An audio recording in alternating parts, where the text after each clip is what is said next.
This is the Aptitude Outdoors podcast, where we interview travelers, explorers, and outdoorsmen and women to bring you the best tips and stories from around the world.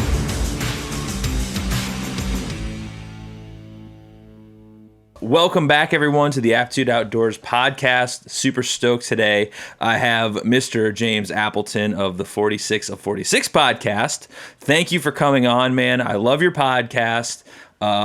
Randomly found you on Instagram, and we just started chatting, and now that we're stuck in this quarantine state of being, I was like, you want to get online and try this Skype thing out? And you said, heck yeah. So here we are. So thank you so much. Why don't you just let the people know a little bit about yourself and what your background is and why you started this podcast? Sure. Well, thanks for having me. Yeah, the quarantine life is it's interesting right now.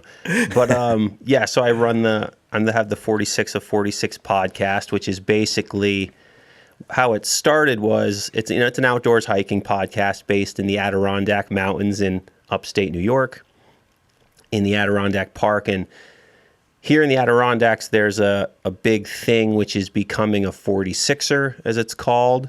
And that's hiking all 46 high peaks of the Adirondacks, which are all peaks over 4,000 feet in the Adirondack Park. So originally I started the podcast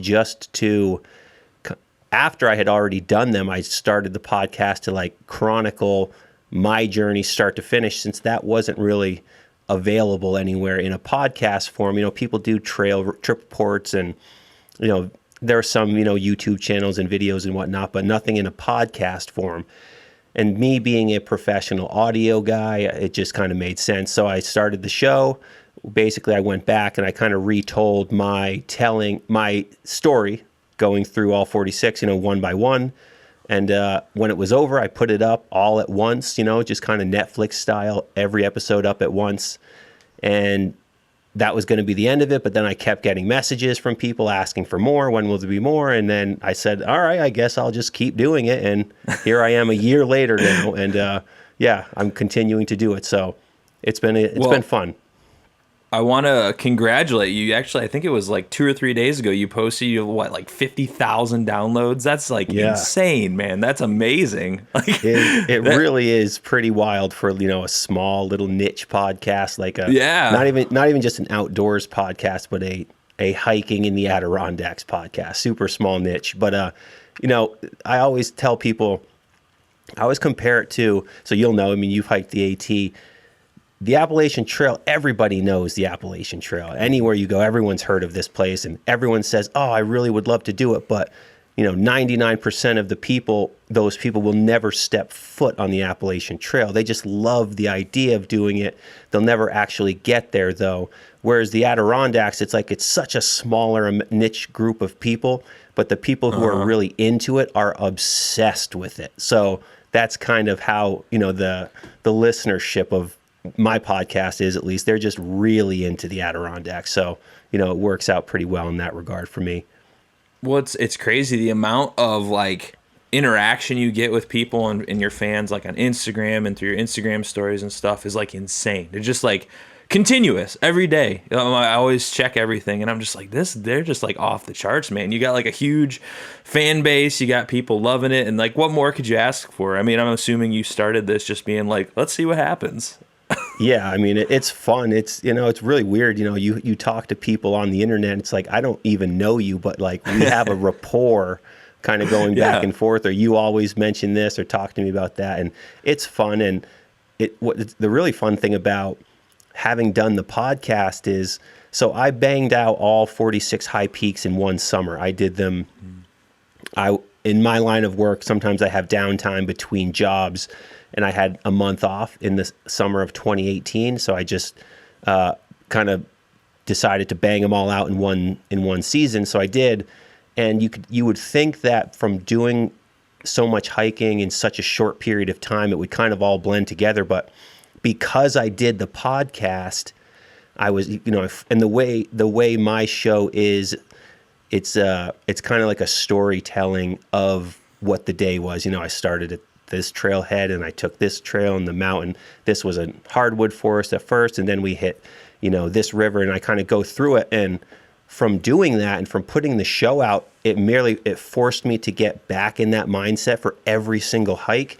And because of doing that, and because I still am doing the show, I really, really get to know the map in my head, and I get to know the hikes, and like, it's really people will ask me like, this hike or that hike or this, and it's like I can completely remember everything about that trail. And for me, it's cool because it's like I love these mountains, I love these trails here in the Adirondacks, so it's like it forced me to get really familiar with them really quickly. So that's really enjoyable in my opinion. Did you take a lot of notes or like write as you were hiking, or is this all from memory? So I did. So I didn't even have the idea for the show until months after I finished. All I had done during the actual hiking, there's different books that you can do, like trip report books, and they have, each mountain written out for, elevation or this or that. So I always made it a point to take notes at the end, just so I could, have my little book that's in my night table and next to my bed, and I could pop it out and just look at it and be like, oh yeah, that's right, this happened on this hike. So I was pretty good about that. I would always make sure when I got home that day I'd write in that, just because I wanted like a fully filled out book start to finish from each high peak. So I probably had like 3 paragraphs worth each day. Nothing tremendous, mostly just I hit this trail and then I went to this trail, and then at this junction I turned left, because I just wanted to remember where I went. But that's about the extent. And I always tell people it's really weird, because people will say, man, how did you remember so many details there? Now you passed this hiker, you said this and you did that. It's really weird how the brain works. If you put yourself back into that memory and you just start from the beginning, you say, okay, I went to this trailhead. What happened right when I got to the trailhead and I parked? And then you just start there. And it's really weird how you'll just start to remember so many little details about your hike. And I mean, it obviously could go in anything, but if you just like break it down really, really small, and that's what I did. And I even shocked myself sometimes at little details that I remember. I'll be like, oh, that's right, we passed this one dude and he had the craziest outfit on, or this one dude was barefoot. And it's like, I didn't remember that until I put my brain back in that spot. And then it's just oh, that's right, that memory. Yeah. So it's fun in that regard. I've found the same thing, because I'll talk to people that I knew along the Appalachian Trail, and this is going on 5 years in October. So I'm like, it's a long time ago, and we'll start talking, and we're like, you remember that time? And like, I forgot about that until right now. And it's just like amazing how much detail comes back into your brain. Do you ever find yourself remembering like the most random stuff that has like nothing to do, like nothing important? You'll just be like, I just thought about this random stream one day. Like, why? Like, what significance does this have in my life? 100%. And it's, it's nice to have those memories. And it's weird. It's like, of my friend, Jonathan, who I do a lot of hiking with, him and I have been talking lately about how we both have this kind of weird feeling where we're like, we'll be at home and we'll just suddenly think of, the summit of this mountain, or yes, this river that goes up this mountain, and we'll just have this idea like, dude, that river exists right now, but I'm not there, or this summit exists. It's just, it's like we're home and it's a snowstorm and we're like, man, the summit of Marshall is in the middle of this snowstorm right now, but I'm not there. But it's there, but I'm not there. It really keeps you in perspective of how small we are in the grand scheme of things. But it's like a weird feeling. You almost feel guilty that you're not there. I feel like I should be on every single one of these summits and every single one of these places at all times. It's got a weird feeling, but I constantly will have random bits and pieces from different trails and different places that'll just pop in my head. And yeah, I constantly, and often for me, for whatever reason, more than like a river or a summit, I'll think randomly of like one log that you step over on this trail, or like this one tree that was so freaking smooth because 8,000 people have grabbed onto it to pull themselves up. And those are the little things that for whatever reason tend to come in my brain often. Don't know why. So one thing that kind of struck me, it was yesterday. I was actually kind of just going through some of your more recent podcasts, because I have to start at the beginning and just work my way up personally. I'm the same way. So I was kind of following the story, and then I was like, well, we're going to talk tomorrow. I should probably check up on some of his more recent stuff. And you had mentioned in a couple episodes ago that you had not really done too much like peak bagging or anything like that before doing the 46. Sure. Like, Oh, yeah. like what sparked this? Like, I'm just going to do this, man. So, yeah, I'll just give you a backstory on me. So I grew up in Lake Placid, which is where I live again now. My wife and I live here again. We have a house. So Lake Placid it's like, it's the heart of the Adirondack Park. And if you're not familiar with the Adirondack Park, it is a 6 million acre state park in upstate New York. It is larger than every national park in the continental United States. It's larger than Yellowstone, the Grand Canyon, the Everglades, and Glacier National Parks combined. Very big, larger than the state of Vermont. So that gives you an idea how big it is. And, some more backstory. It was constitutionally deemed a forever wild forest preserve in 1892. It was the first time that had ever been. It was the first of its kind in that regard, but it also reserved the right for people to own private land as well. So it's public and private land. So you get everything you get from a national park, but people also live just freaking smack in the middle of it. So it's a really cool spot. So when you're a kid and you grow up in these areas in a town like this, you see mountains every day, everywhere. They just, like every punk 16-year-old kid, you don't care. They get so old, and it's like, yeah, I don't care. I see it. I don't even notice it anymore.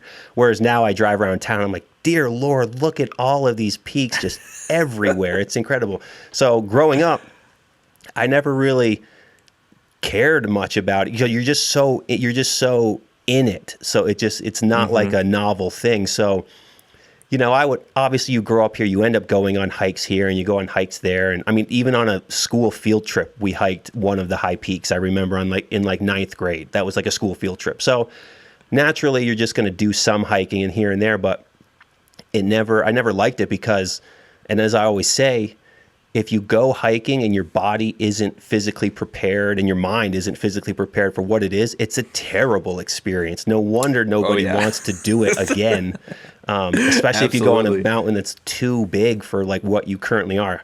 Fortunately, there's so many smaller mountains you can do around here too, which helps to build that up.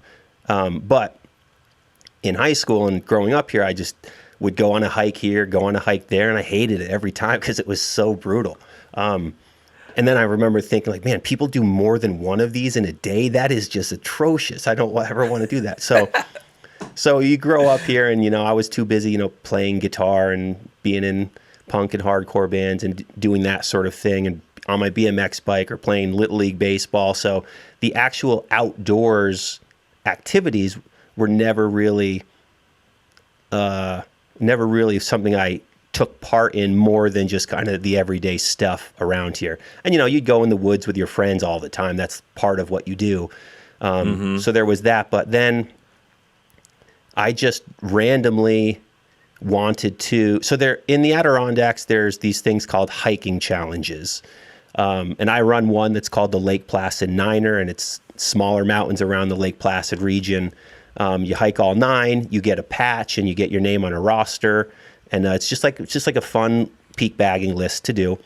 So those things are pretty popular here in the Adirondacks. So there was one called the Saranac Lake Sixer, which was 6 mountains. And when that started, and the Adirondack 46 you could call a challenge as well, even though that's a much bigger scope thing, and there's a whole organization that runs it and all this stuff, and it's an incredible organization, the 46ers organization. So I wanted to do the Saranac Lake Sixer. So I did, the year it came out, which was 2014, I think it was 2014, I did 2 of them. I did this little mountain called Baker, which is like, it's 20 minutes up, 25 minutes up, and then down. And then I did a mountain on it called Haystack and a mountain called Mackenzie.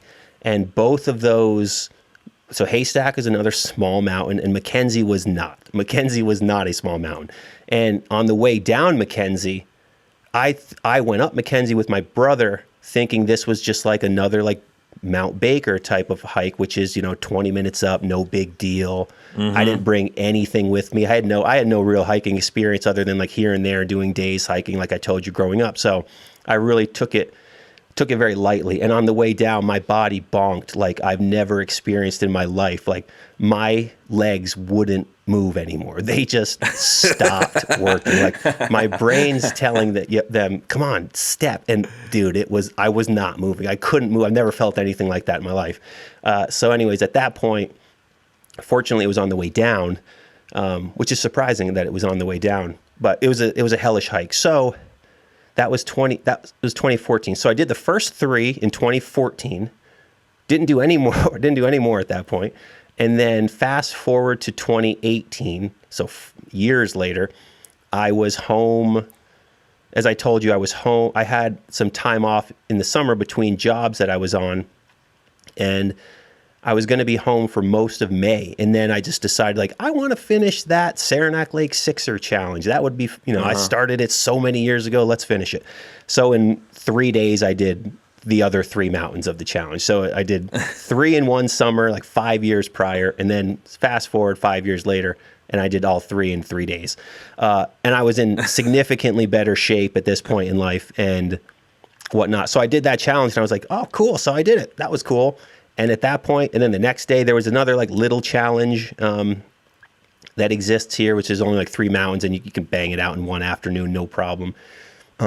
So I did that, and at that point, I was like, well, crap, I did those ones. Why not try to do the 46? And growing up in Lake Placid and in the Adirondacks, I mean, as I mentioned, becoming an Adirondack 46er, it's definitely a prestigious thing. It's a pretty big deal. So, if you meet people who are 46ers, even me, before I did it, I was like, wow, that's so cool that he's, a 46er or she's a 46er. And my brother-in-law, who's my best friend as well, he also did it with his wife a few years ago. So he helped me kind of map out a good route to do it. And I was just like, all right, so this was May, and I was like, I know I'm going to have July pretty much off from work. And, I had the entire month off. It just worked out that way. So I was like, I'm going to bang these out as many as I can. I'm just going to go for it. And I did. And it was just like, I did 33 of them in the month of July out of the 46. Wow. So yeah, Dude. I just banged them out and just quickly went to it. You're just like, I lived with the map, studying this, doing this range and then this range. And, you do multiple in a day. It's definitely not a one a day sort of thing. Some of them are, but most of them aren't. So it became like a very fast crash course for me. And it just hooked me quickly. And honestly, what hooked me so quickly about it was I was actually in good physical shape to do it. So that is what made it so much more enjoyable. And from there, I mean, obviously the outdoors will do the rest with hooking you and grabbing you once you get up top. So for me, yeah, it was like I grew up, didn't care. It was all around me. I was right in the thick of it. Did these little activities here and there in the outdoors, camping here and camping there, that sort of thing. Didn't really care because it was just so around me. But then you leave for a bit and you realize, wow, look at what I had back there. And then you come back and then you start to take advantage of all of these cool activities you can do. And that's pretty much how I very fast became just obsessed with the mountains, more or less. Well, it's so funny because that's like a similar story to when I did the Appalachian Trail. I was in college being like a punk ass, like wannabe hippie, like weirdo.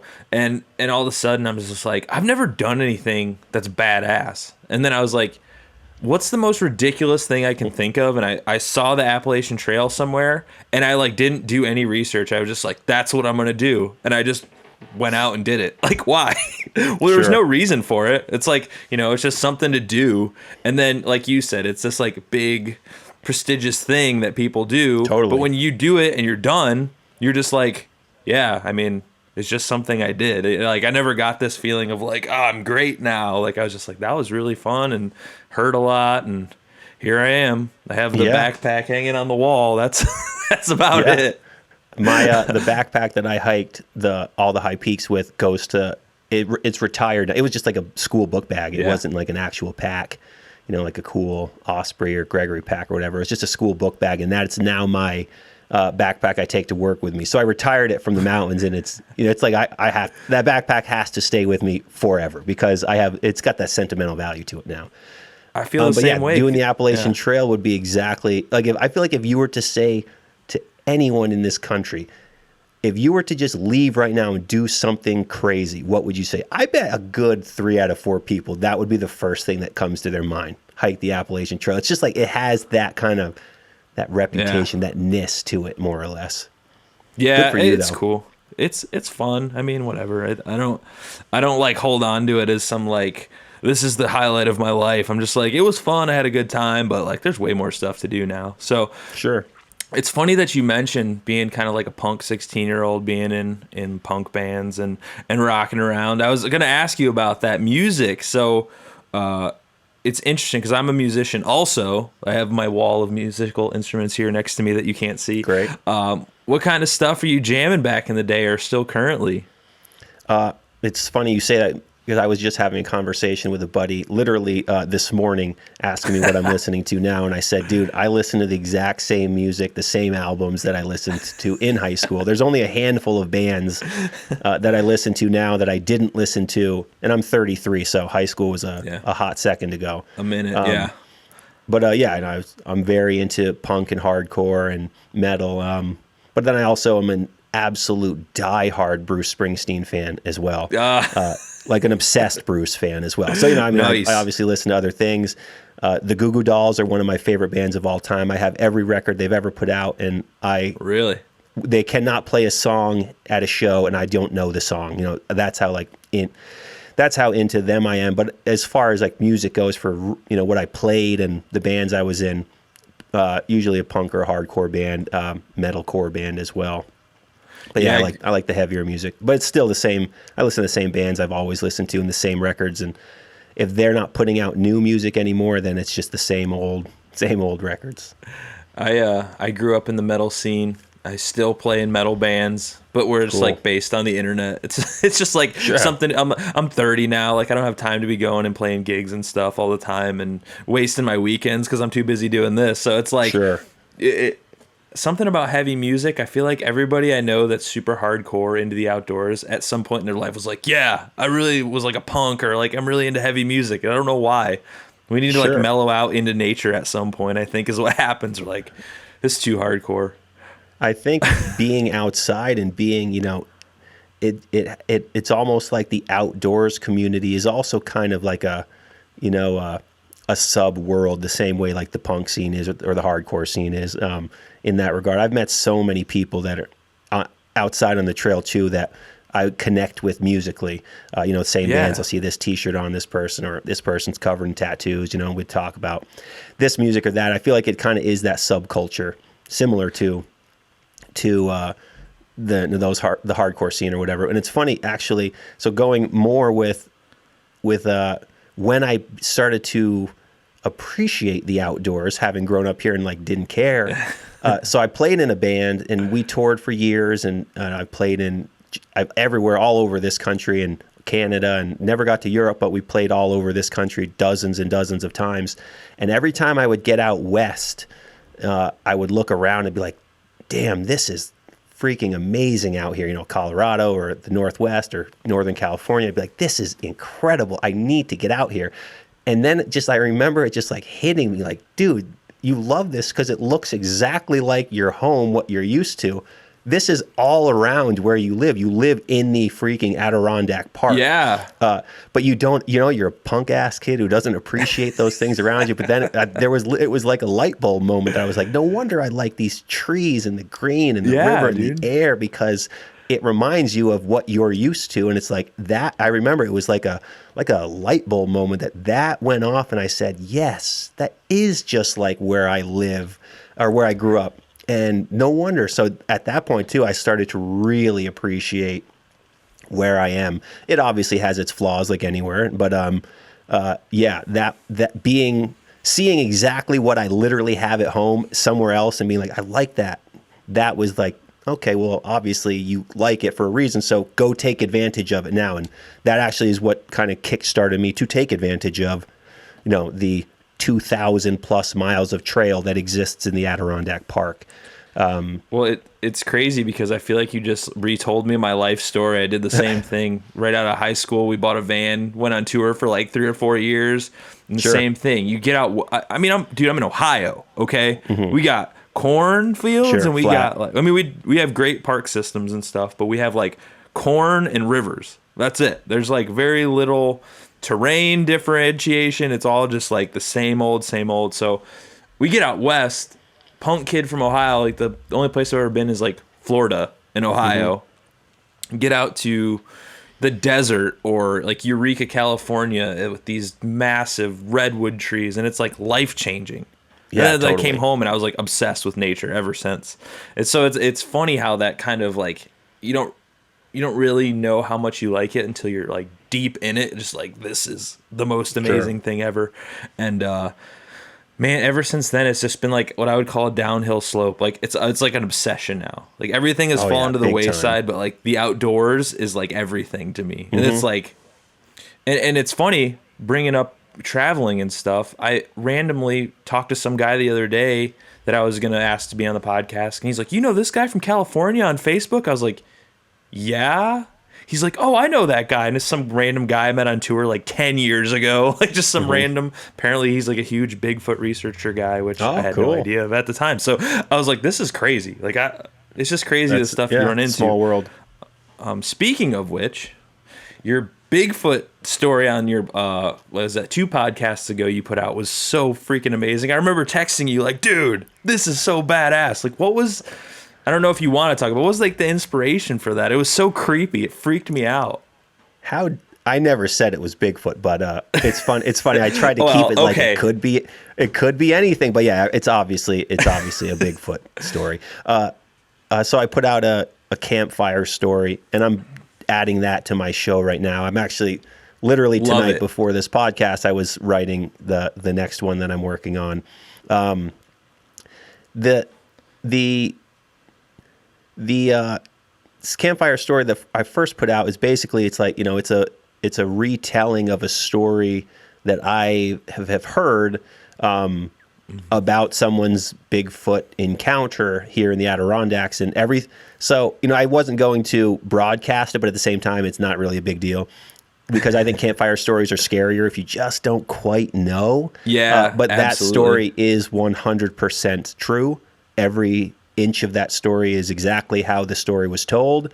And then I just turned it into, you know, a narrative campfire story, me telling a story podcast. So I took the facts and I wrote it into like a story.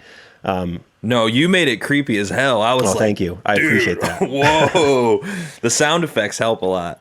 I appreciate that. Thank you. Yeah. So you guys should check out, if you like campfire stories, check that out. It's called the Scary Night on the Sacandaga River. But basically, yeah, it's dude's story deep in the backcountry here in the southern Adirondacks. I live in the High Peaks region, which is like the eastern, kind of like they call Lake Placid the heart of the Adirondacks because it is the most thriving town here, and it's kind of like the main attraction, and it's also literally where like the heart would be if you were to take the blue line, the Adirondack Park. It's literally and figuratively the heart of the Adirondacks. But this was in the southern Adirondacks, and it was a dude's Bigfoot encounter out in the remote parts of the park in the Siamese Ponds wilderness.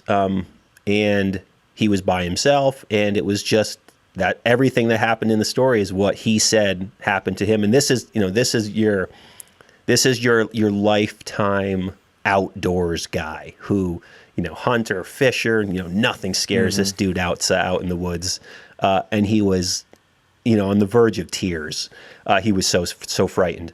So when I heard this story, I was like, this would make an incredible campfire story. But yeah, so it is true. Take a listen. It was fun to do, and there will be more of these campfire stories I'm currently working on right now.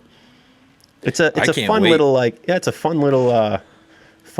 way of telling a story, and you know it's cool because it lends itself well because people like that kind of spooky stuff. And another thing, the story is spooky. It's not scary. It's spooky. I like spooky. Yeah, scare. It's not like horror movie scary, but it's spooky, which I like.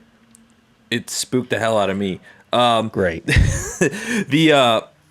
Now I've noticed there's kind of a difference in the mindset of like, because I've always done traditional backpacking or like camping, just your traditional throw stuff in a bag, go out for a few days here and there. So peak bagging, is it kind of, I always see it in my brain as like a little more on the athletic side, because you don't have to be in great shape to go backpacking. You can take 20 days to do it if you want, but peak bagging, and I don't know too much, I've never done it myself. It seems like you're like in, out, you hit your peaks, go home.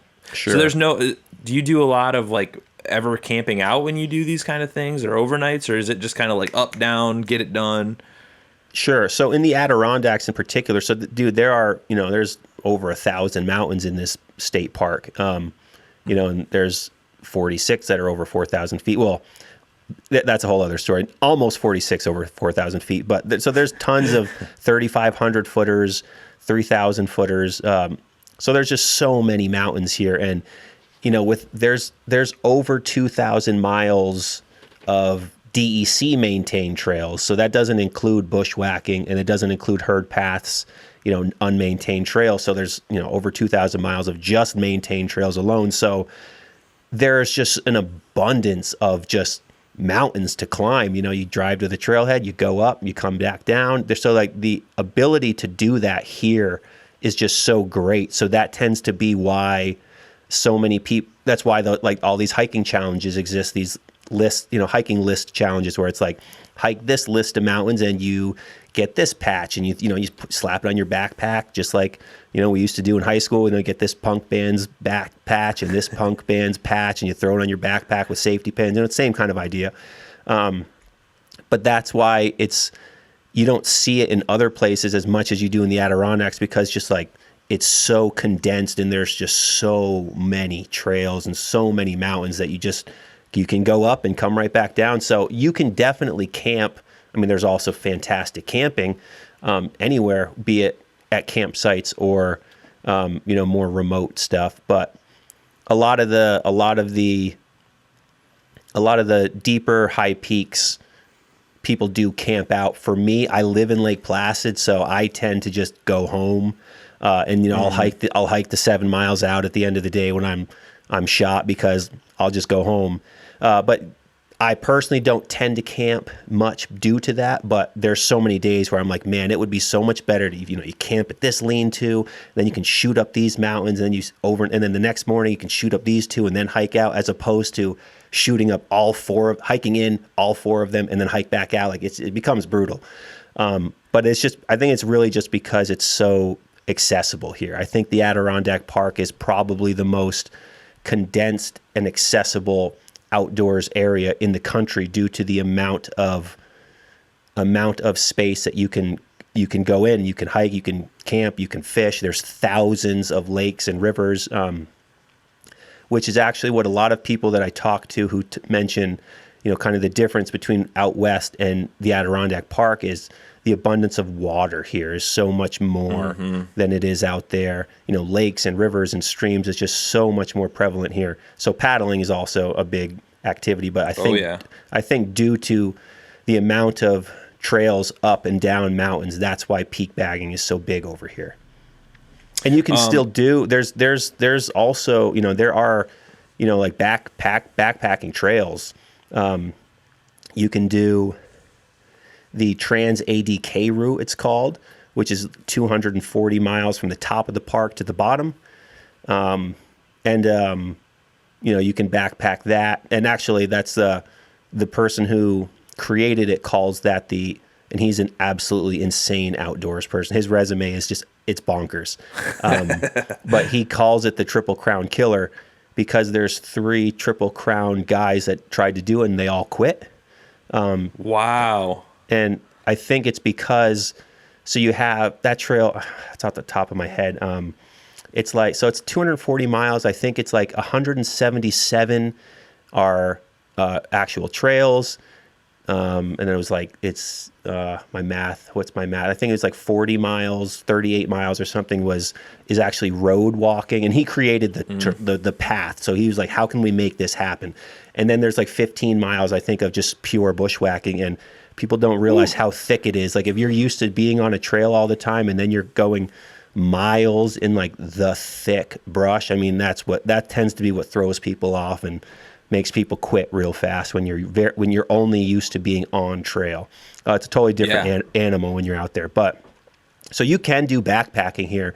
I just think due to the abundance of mountains and the accessibility, peak bagging just tends to be what the culture became, more or less. But camping, to make your peak bagging life easier, is definitely a big thing.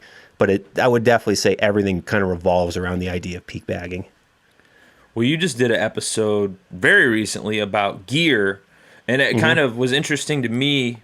I mean, you guys went into crazy detail about what gear you're using, but for just say like someone like me who's never done a peak bagging, say I wanted to come out there and do a week of maybe hit one of the challenges, what would be like your top stuff that you'd bring just to run in, run out, and call it a day to get a couple of peaks? Sure, just like a day pack. Yeah. I mean, it's the same stuff you'd probably still have. You'll always want to have your what if stuff, your oh shit stuff, medical, that sort of thing. But dude, some people, there's trail running's a big thing here too. And you'll pass people literally with just, just those little chest packs on, and they're going crazy in those. But for me personally, I always have, you have the map and compass. Obviously you have, your first aid, what if stuff, and always bring a change of shirt.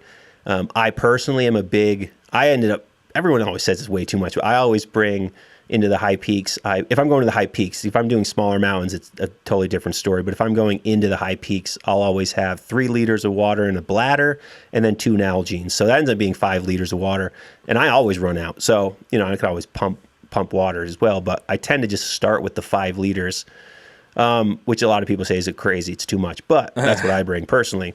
But there's also some mountains that I'll do in the summer where I just use it as what I call an exercise hike. This is not like I don't think of myself as going hiking so much as I'm just getting out to get the heart pumping.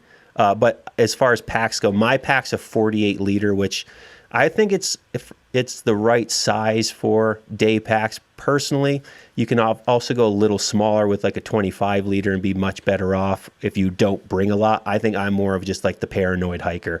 But that's also I guess sometimes I'm the type of person you'd want to be on the trail with if something goes wrong because of the stuff that I bring in my pack. But I tend to bring that amount of stuff. So like I'm not bringing a sleeping bag, or I do have a bivy in there at all times, but that doesn't weigh anything. That's small. But yeah, and then that's in the summertime. In the winter, I always have a full change of clothes, the various different coats and layers and tons of gloves and that sort of thing. But yeah, as far as like day hiking goes, that's pretty much what I have. I have the first aid stuff. Just in case, I have tons of water and food, the map and compass, of course, batteries. That's probably about it. And a change of shirt, maybe. Usually a change of shirt. And that's, one thing I've always tried to stress to people is like sometimes you don't really need that much to go out because but especially if you're just starting out or you actually have been in it for a long time, you just start to know what you need.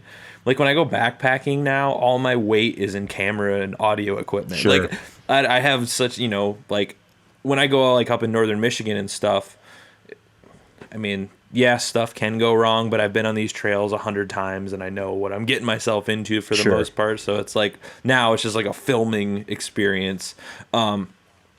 So you like chronicled each mountain, my mountain basically. What were kind of some of the real like butt kickers that really like kind of made you really like oh man.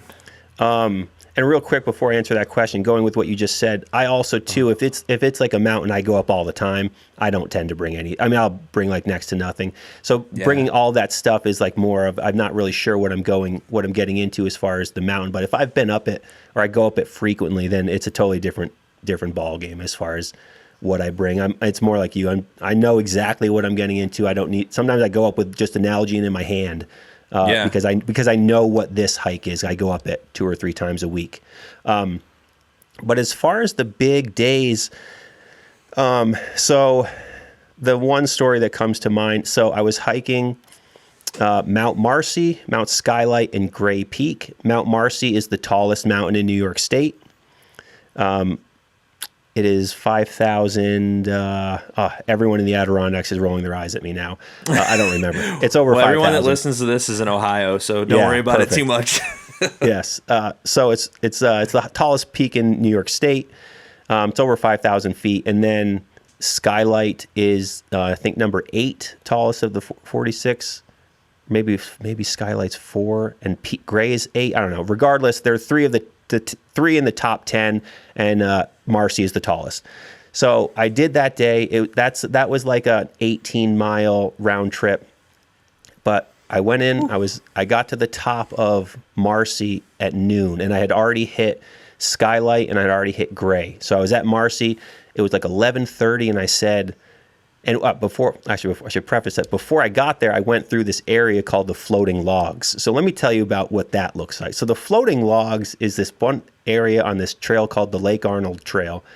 And you're going through a swampy bog, and the logs that you use to cross it are literally floating. They're not attached to anything. And they have since fix them, but they constantly break and this and that. So like when I got there, and also how much rain happens, throughout the week determines the level of the swamp, as you'd imagine. So I'm going through the swamp. It's my first time ever on this trail. I had no idea about these freaking floating logs. And I get so many messages about it because I really get heated about talking about them on the podcast. But people ask me questions about it. But so picture like a swampy bog, and you're crossing and if you go in, so there have been hikers who have died at this bog before because they've fallen in and like their pack is on and they get stuck on something and like they drown because they couldn't get their pack off, and you're in this like swamp and like there's stuff underneath that can obviously catch your pack and keep you down there. So it can be super dangerous, but if you go in, it's definitely above your waist on a rainy day. And the first time that I went there, it was. So I'm crossing these logs, and I had no idea. So you step on the logs, and of course they sink in. So it's like, boom, your foot is soaked now. And I was like, So I cross, I get past what I thought was the whole thing, and I was like, okay, I'm going to change my socks right now so that my boots are dry because I still have to go up. I hadn't even started going up any of these mountains. I was just doing the approach still, which is like, it's like 8 miles until you get to the base of the peaks before you start going up. So it's really far back there.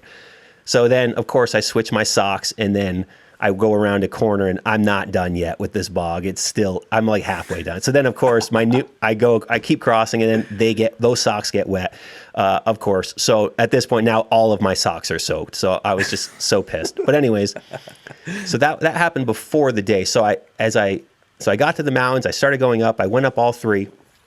And at 11:30, I finally got to the top of Mount Marcy.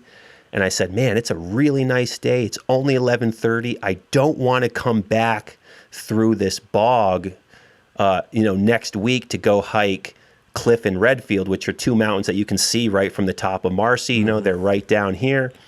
I know that if I go, I'm looking at the map. I'm like, if I go back down where I just came, I bang a left. Only half a mile away is the start of, is the junction to go up Cliff and go up Redfield.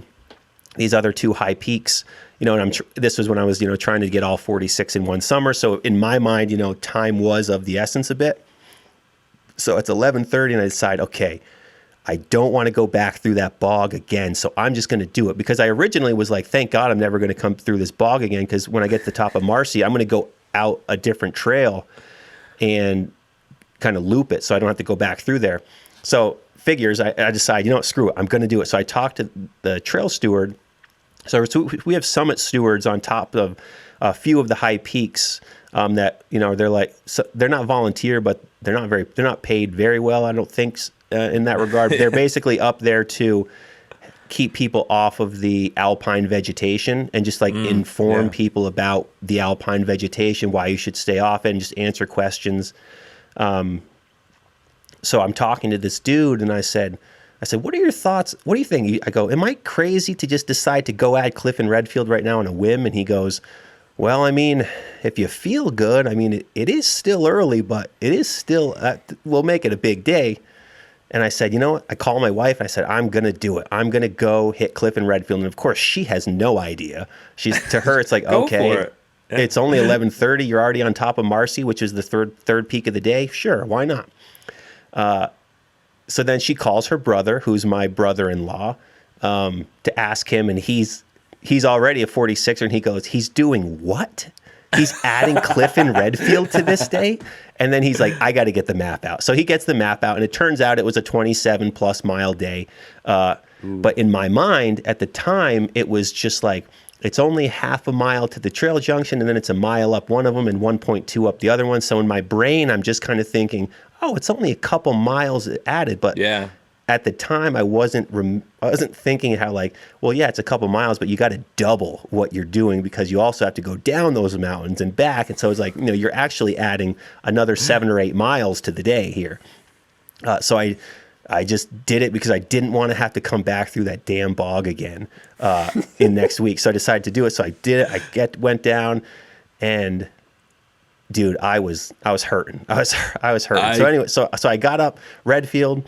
Came back down, went over to Cliff, and Cliff ended up being like my least favorite high peak of all 46 on my registration because I think mainly not the mountain's probably fine, but because of the state of my mental state, I was just like I hated every second of that damn mountain.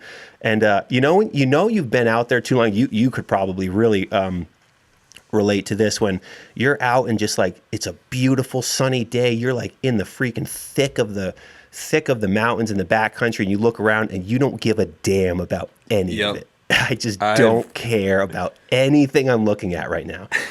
So that was how I felt coming down and going up and coming down Cliff. And to make matters worse, Cliff has like an absolute stupid false summit. So, at that point, my mind thinking I'm there and I wasn't even terrible. Major pump fake. But so I got up Cliff, came back down, and then had to go back through the bog. So I came back down and I was like, okay, I got to the top of Cliff and I'm like, I'm still 9 miles out from my car. And at this point, I think I got to Cliff at, I think I had been hiking for 12 hours when I got to Cliff. So it was probably like 4 p.m. At that time. It must have been 4 p.m., 4:30, something like that. That's at the top of Cliff, the last mountain of the day. So to get from the top of Marcy to do those other 2 that I added took so freaking long. It took so long. So I ended up going back down, and now I'm just doing the long hike back to the Adirondack Lodge, which is the trailhead, which is, a good 8 miles away once you get off of Cliff. So it's still, it's like all 5 mountains are done, but I'm still 8 miles away from my car, and I've already hiked, 18 miles at that point, 19 miles. So I'm and including 3 of the top 10 mountains, highest mountains in the park.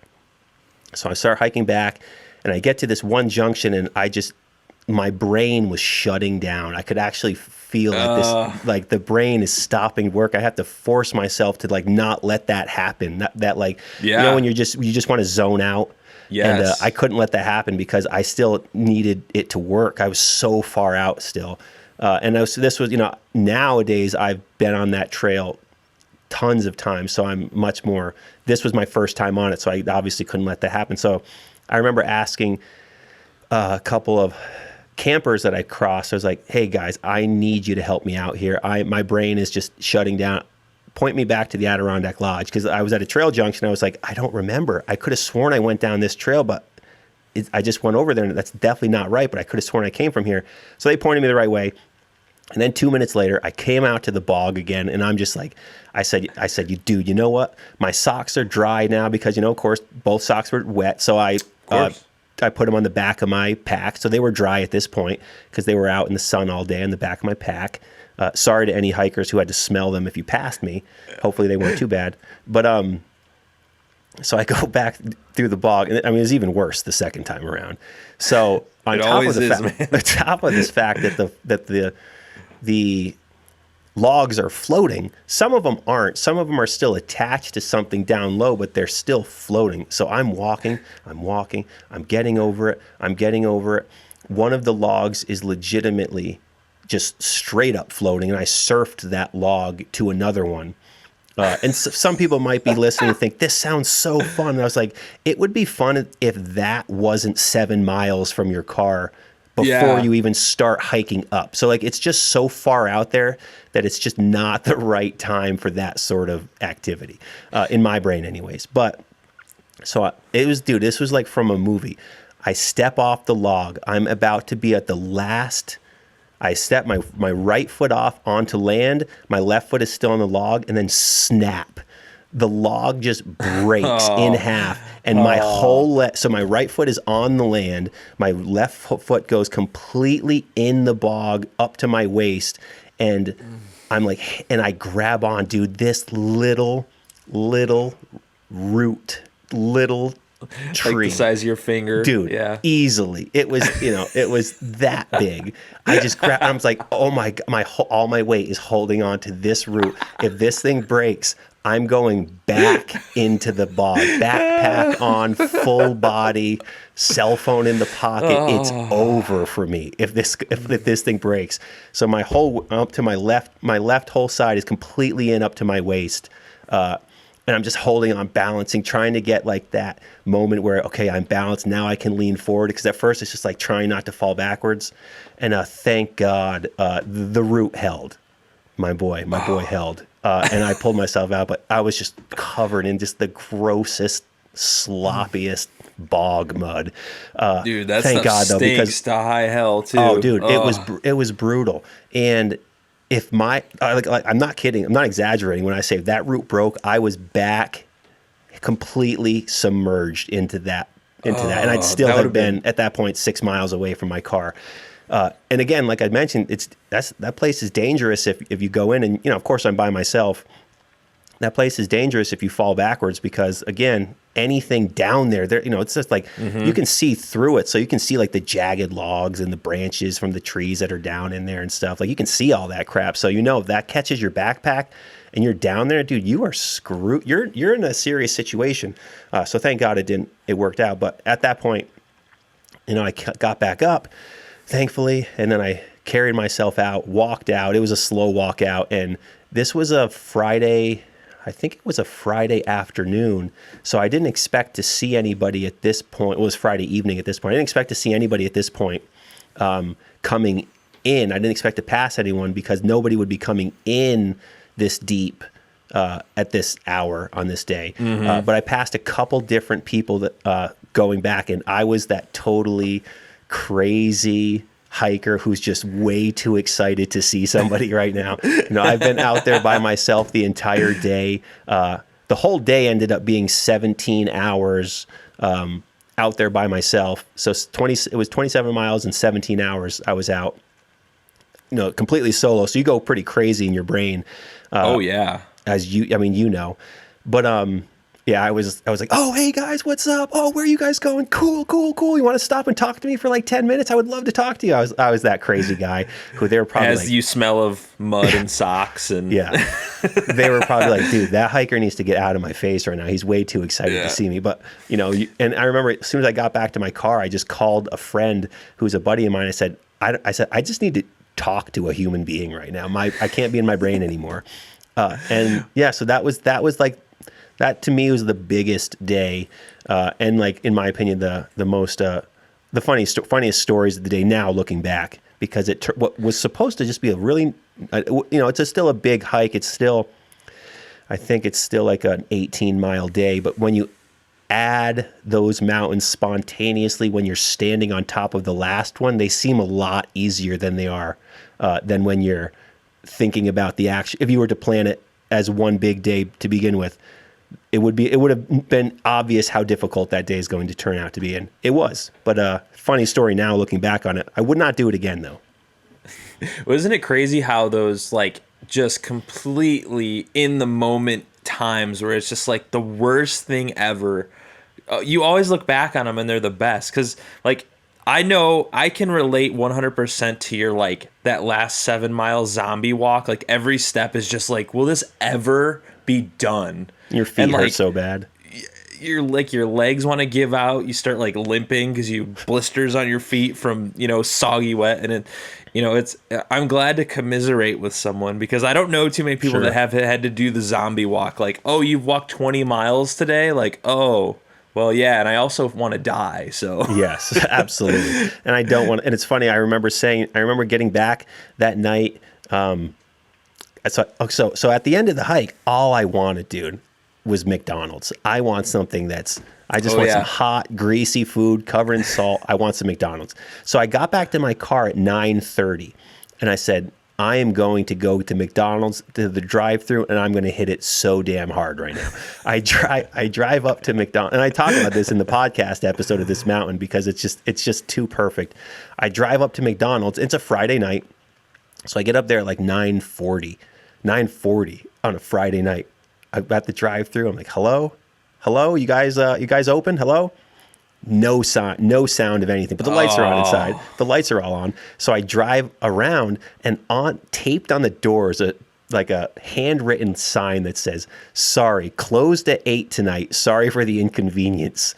So after that 17-hour, 27-mile day when by myself, and all I'm thinking about for the final 2 hours is what I'm going to crush at Mickey D's when I get out of here, and they're closed. So I ended up driving towards where we lived at the time, and hit a different McDonald's just before they closed, and it was just heavenly when I heard them answer me at the drive-thru.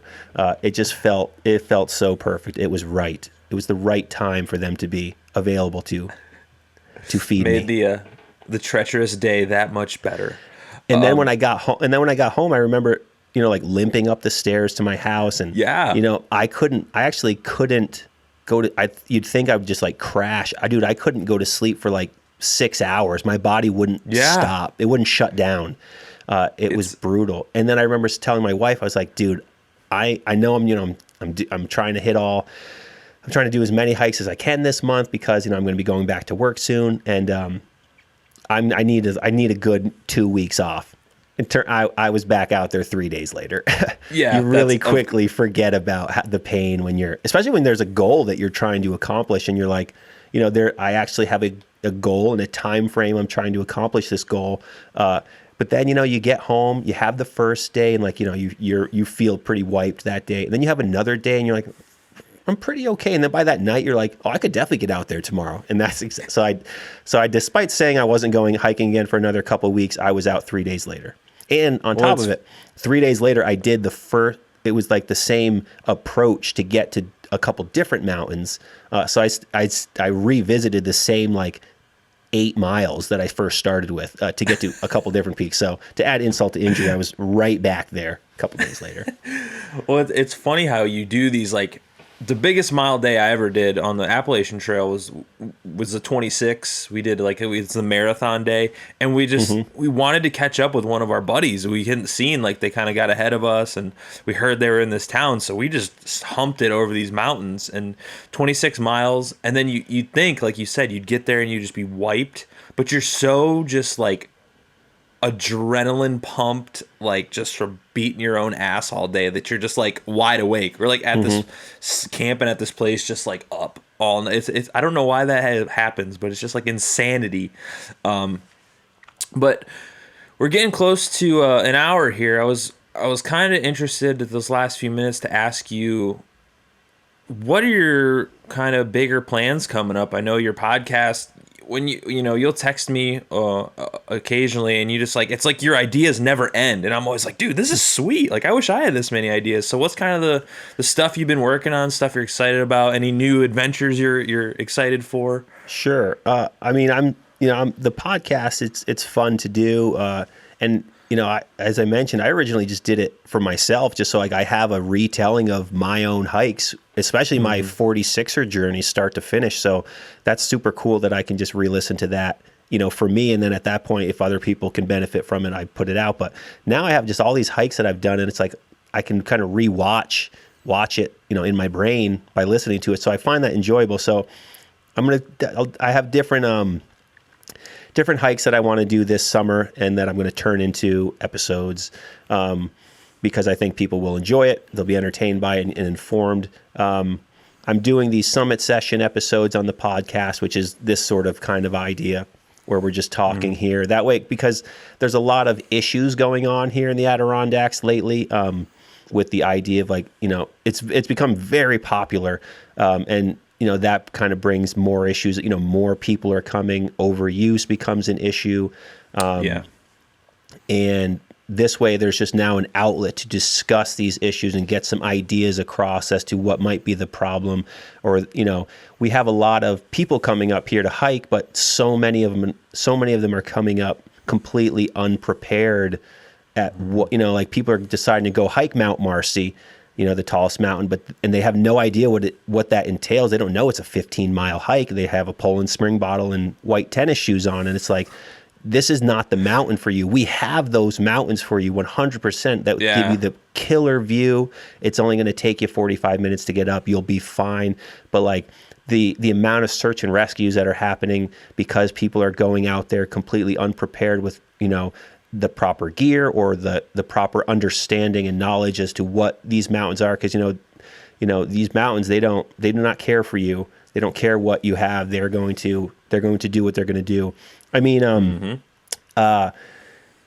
the Algonquin tribe that lived in the Adirondacks called the Adirondacks Cuxacraga, which is the name of one of the high peaks, but it means dismal wilderness. That's what they called this place. So like, dude, these mountains, they do not care if you're prepared or not. They do not care about anything. They are going to do what they're going to do. And people need, you need to respect the outdoors, man, especially when you're deep into the backcountry. And, if something goes wrong and you're 8 miles in, guess how long it's going to take someone to come get you if something's wrong. So that was a big reason for me doing the summit sessions, is to kind of like push this, kind of further the understanding of what these are, and like hopefully people can benefit from hearing people talk about this. Or I have an episode coming up soon about ultra hiking, and the whole idea with ultra hiking is the guy that did it, like he went from hiking Mount Marcy and then not being able to walk for like 3 days to fast forward 2 days later and he's doing 50-mile days. So it's like, it's cool to hear their stories and what they can do and what you can do when you really push yourself. So that's why I started the Summit Sessions podcast. Well, it's the 46 of 46 podcast Summit Sessions. And then I have the campfire stories that I mentioned to you. It's just like, it's just trying to make it a cool outdoors experience. And, there's no rules with podcasts. So you can kind of do whatever you want, do a little series. And there's other hikes, I want to do. There's one of the through hikes you can do here is called the Northville Placid Trail. It's 130 miles. It's a through hike. I'm going to do that, turn that into a season. One day will be one episode. This is what I did this day. I went here, I went there, I saw this, I fell in here, that sort of thing. So that's something I'm hoping to do this summer. That's kind of like the big to-do list on my summer this year. I also... I run the Lake Placid Niner hiking challenge, which is, it's a hiking challenge around Lake Placid. So I'm always doing stuff with that. It's a hiking challenge that I created in a sense to help spread out foot traffic away from the high peaks. So all of those people that are not knowing exactly what they're getting themselves into when they go into the high peaks, it's like you could start with these mountains with this list that I created, which is like, you start with this mountain and then go to this one and then go to that one and then go to this one, and they build and they build and they build. And by the end, now you're really ready to go out into the high peaks in a more responsible and informed manner, because they start with smaller mountains. So I have a really big, because as I mentioned, my experience started by doing, going small and then getting bigger. Yeah. And it worked. It works time and time again. So I have a big, I don't think passion is the right word, but I really enjoy helping people find that kind of path to getting to the outdoors, because, man, as I mentioned to you, and it quickly can become an obsession, and it's a good obsession. It's something that, we're supposed to be outside. And once you get up on those mountains, it really shows you exactly what you're missing by not being out there. So it doesn't take long to really become super obsessed with it. And I find if you start small, build yourself up physically and mentally, and know what you're getting into, it's just a much more enjoyable experience as opposed to just going for a high peak right from the start and just hating every second of it. Because if you're not ready, it is miserable. I know. That was my high school experience out on the trails. We've all been there. Well, hey, man, I just want to say thank you for taking the time out of your day. I know you're a very busy man. You're putting out tons of episodes. Like, every time I turn around, you got a new episode coming out. I really enjoy your podcast. And not that you need any encouragement from me, but, if anybody listening, check out the 4646 podcast. Super great listen. And James, I hope to maybe someday make it out there and you can kick my ass up a mountain or something and we can do a podcast on a summit or something while I'm crying, maybe. I would love to. Like it'd be very enjoyable. It'd be very fun. Anytime you get out here, we'll definitely get to it. Hey, thanks for watching. If you want to catch more Aptitude Outdoors, hit that subscribe button. We're coming at you with a ton more podcasts and shows, and we're super stoked that you're along for the ride. So, peace out.